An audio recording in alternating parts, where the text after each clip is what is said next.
Egypt, land of the pyramids and pharaohs. One of the most studied and scrutinized civilizations of the ancient world, and yet it remains veiled in mystery. In this video, we are going to see that the Qur'an reveals secrets about Egypt that until recently were lost to mankind.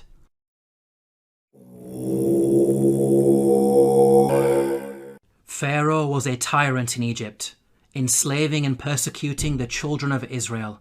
The Qur'an states the following about the death of Pharaoh and his supporters.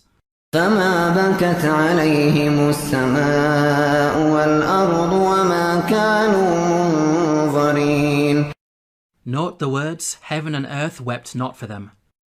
A recently unearthed pyramid text has granted us new insights into the meaning of this verse. The pyramid text reads, "The sky weeps for you, the earth weeps for you, when you ascend to heaven as a star." Here, the pyramid text praises Pharaoh, claiming that upon his death he will ascend through the sky and claim supremacy of the heavens by becoming a star. We can see that the Qur'an quotes the pyramid text directly in its rebuttal of Egyptian adulations of Pharaoh. What's amazing is that knowledge of the ancient Egyptian language of hieroglyphics was lost to mankind at the time the Qur'an was revealed.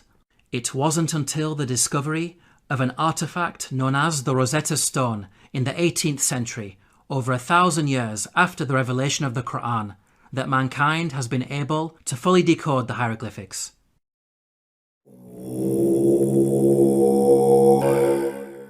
When you hear the word Pharaoh, what comes into your mind? Most people think of the supreme ruler of Egypt. This is correct, but the word did not always refer to the supreme ruler. Ancient Egyptian history is divided into different periods. The word Pharaoh, Egyptian Perah, had different meanings depending on the period of Egyptian history. Historically, the word Pharaoh only started being used as a title for the supreme ruler much later in Egyptian history, during the New Kingdom period. Before this, the word meant great house and was used to refer to the royal palace. The Encyclopedia Britannica states, Pharaoh, originally the royal palace in ancient Egypt. The word came to be used for the Egyptian king under the New Kingdom. Let's now analyze the Qur'an's accounts about Egypt in light of these historical facts. Like the Bible, the Qur'an discusses the prophets Joseph and Moses, who both spent time in Egypt. Joseph is dated by scholars to either the Middle Kingdom or Second Intermediate period, well before Pharaoh meant ruler. In the story of Joseph, the Qur'an repeatedly uses the word king to refer to the ruler of Egypt. He is never once called Pharaoh. Moses is dated by scholars to the New Kingdom period. In the story of Moses, the Qur'an repeatedly calls the ruler Pharaoh. He is never called king. We can see that the Qur'an is accurate in its use of language when it comes to describing the leader of Egypt at different periods in its history. How could the author of the Qur'an have known this? The only source of information about ancient Egypt that would have been readily available are the Bible-based stories. To claim that the Qur'an copied from the Bible is problematic because the Bible uses the word Pharaoh to refer to the Egyptian ruler in the story of Joseph, which is historically inaccurate. The Qur'an cannot have copied from the Bible because the Qur'an corrects the Bible.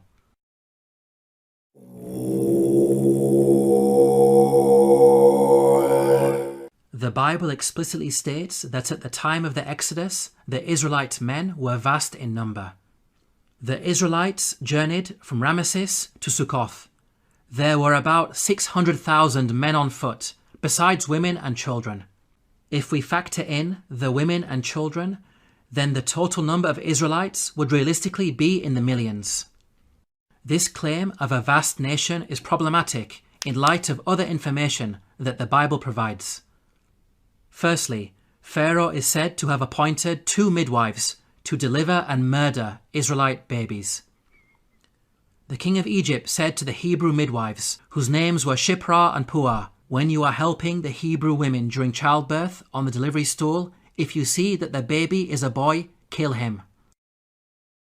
2 midwives would only be sufficient for such a task if the Israelites were small in number and giving birth to a manageable number of babies.